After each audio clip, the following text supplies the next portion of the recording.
Deep within the Central American rainforest, massive stone pyramids rise above the canopy. For centuries, cities like Tikal sat swallowed by the jungle. These grand centers were reclaimed by the green embrace of the forest through a slow, century-long unraveling that saw their greatest cities completely abandoned. The people who built these cities possessed one of the most advanced intellects of the ancient world. They tracked the cosmos and developed a base 20 number system using simple dots and bars. They also independently arrived at the concept of zero. This intellectual brilliance stood in contrast to a harsh geography.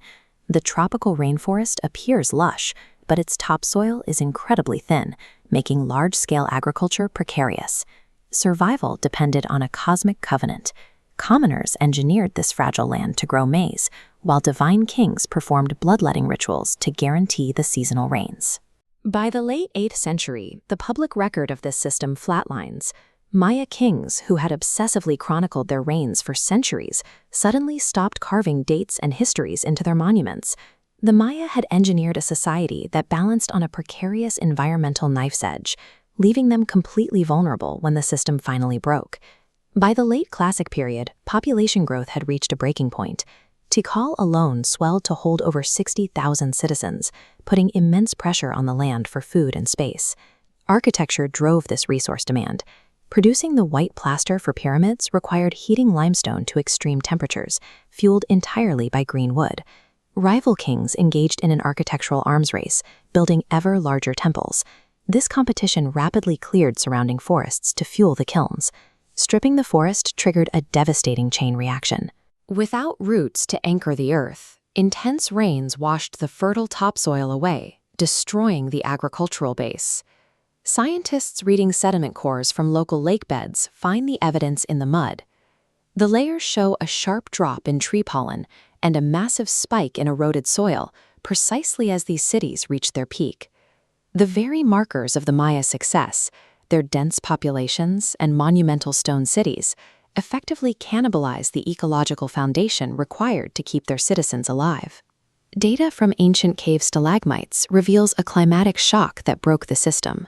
Around 750 AD, a century-long mega-drought struck the region right as the population growth peaked. On a landscape already stripped of its forests, the impact was apocalyptic. Urban reservoirs dried into cracked mud, and the maize crops withered in the fields season after season. Facing famine, the divine kings abandoned traditional, ritualized combat and engaged in brutal total warfare to seize the last remaining water and fertile land. This total war terrorized the countryside. Farming families fled their fields for hastily built barricades, permanently shattering the trade routes that held their world together. Starvation fueled warfare, and warfare destroyed what little agriculture remained. The society was locked in a deadly feedback loop. The cosmic covenant eventually dissolved. Despite the endless wars and desperate bloodletting rituals, the seasonal rains never returned, and the gods appeared silent. Facing a failed political and religious system, the common people made a logical choice for survival. They turned their backs on the grand pyramids and simply walked away. The archaeological record shows a slow exodus. In some cities, commoners briefly squatted in the empty palaces of their lords, building crude cooking fires on the plaster floors before melting back into the jungle. This collapse was centered in the southern lowlands. To the north, the population successfully adapted to a drier landscape, building a new power at Chichen Itza based on a resilient maritime trade network. 7 million direct descendants of the Maya live across Central America today. They are a living legacy, maintaining their ancestral languages and deep connection to the land. These silent ruins stand as a warning about environmental limits and a testament to a resilient people who abandoned an unsustainable system to